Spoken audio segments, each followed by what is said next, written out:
who these Americans are that Secretary Austin was talking about? Courtney, we've actually been talking about this for several days here here at this particular podium.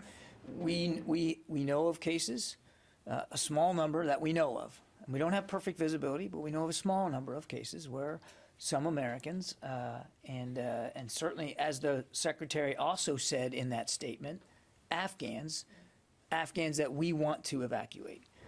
It wasn't just Americans that he talked about, have been harassed and in some cases beaten. We don't believe it is a very large number, and in a matter of fact, the numbers would indicate, and I've said this before, that most, by and large, most Americans who have their credentials with them are being allowed through the Taliban checkpoints and onto the gate and into the gate and onto the airfield. So by and large, most Americans are having no problems that we're aware of. Now, I have to caveat it, and I'll do it again, and I've done it every day.